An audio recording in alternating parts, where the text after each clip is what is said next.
Adin Ross is just another example of a streamer who reeks of controversy. Like a lot of young streamers, he's known for collaborating with celebrities and live streaming himself playing games like NBA 2K and GTA 5. He's the type of streamer, like a lot of his colleagues, that will do whatever it takes to remain relevant by trying to be as edgy and controversial as they possibly can be. And to be fair to him, it clearly works. Now, in his humble beginnings, he streamed on Twitch every day, joining a NBA 2K group called Always Excelling, where he met a streamer called Bronny James. James and Adin gained popularity playing NBA 2K20, doing wager matches with other streamers. In one stream, he actually got to talk to LeBron James. What's good, bro? It's LeBron?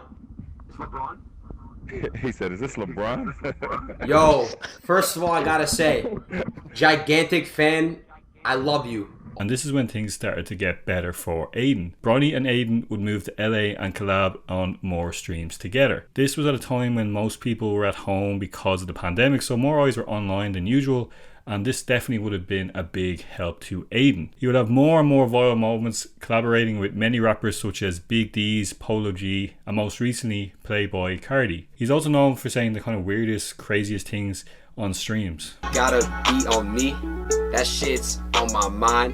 I just beat his meat 3 times 3 is 9. So all these kind of collabs made him explode in popularity very, very quickly, and his followers quickly hit the 1 million mark, giving Adin money and clout that many could only dream of. In 2022, he was actually in talks to interview Kanye West, as I'm sure you all remember at that time was making some crazy remarks about the Jewish community. Now, Adin himself, being Jewish, decided not to interview Kanye after Kanye apparently told him, "You Jews aren't going to tell me what I can say and can't say." During his time on Twitch, he had amassed up to 7.25 million followers. But he was not far from controversy. His whole persona was about being controversial.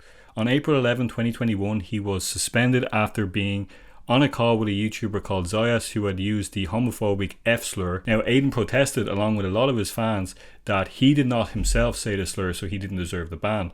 And inevitably, Twitch would lift the ban. Now, in 2022, he got himself banned again after uttering a homophobic slur on a fellow Twitch streamer's Your Rage's livestream. For Adin, his permanent ban would come in February of 2023 when he accidentally showed his unmoderated kick chat on Twitch that contained anti-Semitic and racist comments. He also got himself in hot water, claiming that there was only 2 genders and it was cancel culture that was to blame for all of this. That tweet about me saying there's 2 genders, I still stand by it.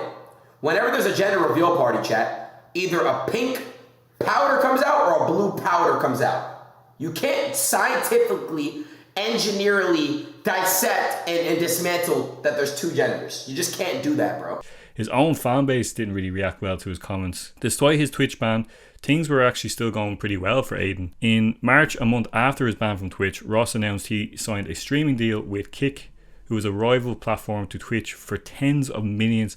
Some people even estimating up to 150 million, although Adin has denied that it was that much money. He also has put his own equity into the Kick streaming business, claiming that he actually owns 30% of the business. He is currently now one of the biggest streamers on Kick with over 1.3 million followers. But for Adin, it seemed to be too much for him. Like, he developed an addiction to lean, which is a combination of Sprite and cough syrup. On his streams, his followers could see him having withdrawals from his substance abuse. In April of 2023, he revealed his addiction to his fans, explaining how hard it was for him and how he didn't like the person he was becoming, and that he claimed he was going to be hitting the gym and improving himself. Now, Adin is also famous for his streams with the top G himself, of course, Andrew Tate.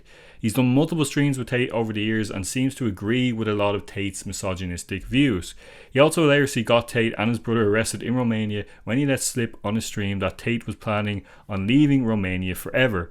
Tate and his brother Tristan have unequivocally denied all the charges, that's ranging from rape to human trafficking. When asked why he would associate himself with someone as disgusting as Tate, Ross responded saying, "Kill yourself, what are you talking about, bro?" In March of this year, he attempted to host a boxing fight with Misfits boxing fighter Dean the Great against Adam Sheila. And unfortunately for him, it had to be postponed because Misfits Boxing actually threatened to sue him if he went through with the fight because they were using one of his fighters. Adin claimed that he was told at a UFC event that it was an unsanctioned illegal fight, so he had no choice but to cancel it. Now, after Adin's claim he was on the mend, his fans started to actually doubt that was true.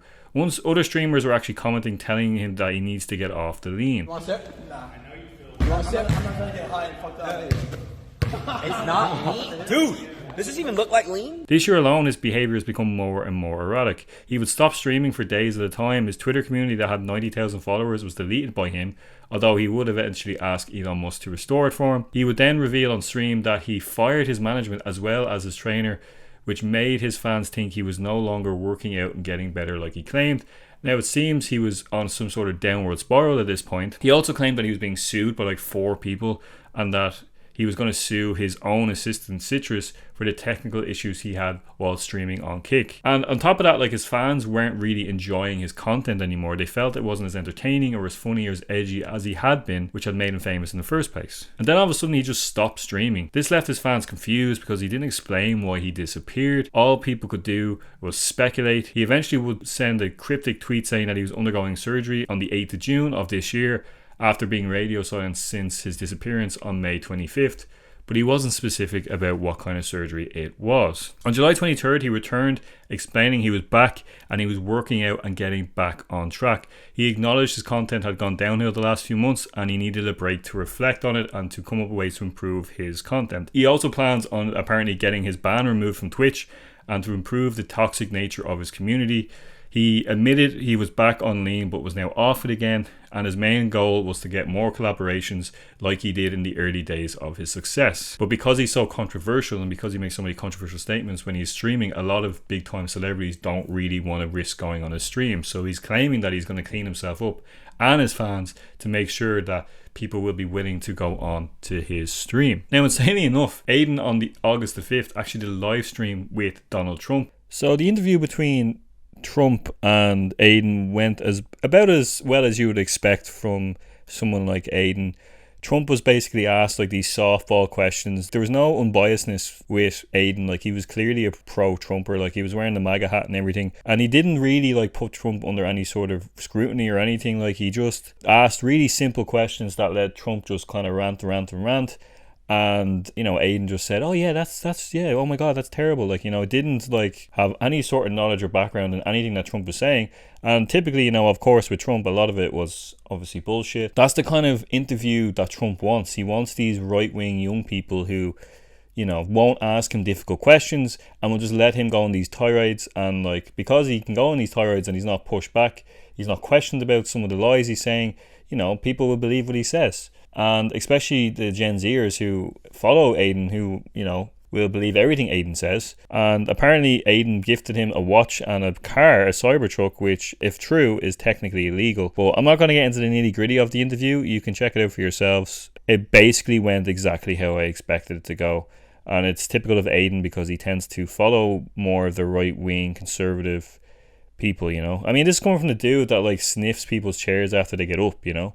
Also, like the same dude that accidentally or purposely streamed Pornhub while on Kick, knowing that there's actually people on Kick that were like underage. So this is the kind of dude we're dealing with, you know. He's also apparently lost a lot of money in the millions between gambling and cryptocurrency investment, which has been on the downhill this year in particular. And in crypto, it's where he's lost huge chunks of money, although he hasn't specified the amount. People believe to be in the millions or the tens of millions. It's fair to say that Adin has had some ups and downs throughout his career as a streamer. At 23 years old, you know, he has cultivated enough wealth and clout that he will ever need in like 10 lifetimes. The fact that he has struggled with drug addiction isn't surprising to me at all. Obtaining such things at such a young age comes at a cost, and like, I don't think anyone at a young age can handle the amount of fame and wealth and clout that can get built up for just something as simple as streaming and having all these fans and all these people watching you, like, and you're not even fully mentally developed at the age of 19, let alone 23. He's not mature enough to deal with the level of fame. Well, even Andrew Tate has said that he's too young to have the amount of wealth and fame, which is one thing that me and him can agree on. Now, I will say it doesn't excuse his shitty behavior, and it just goes to show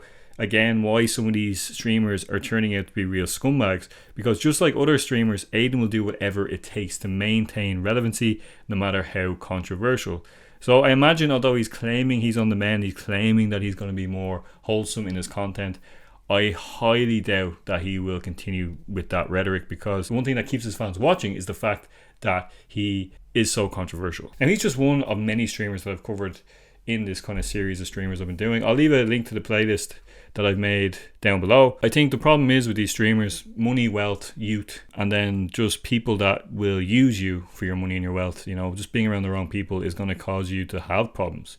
So I do have some sympathy towards some of these streamers, but I also would not use it as a justification for some of the shitty behavior that they've committed. So that's it, guys. Thanks so much for watching. Please like, share, and subscribe as always.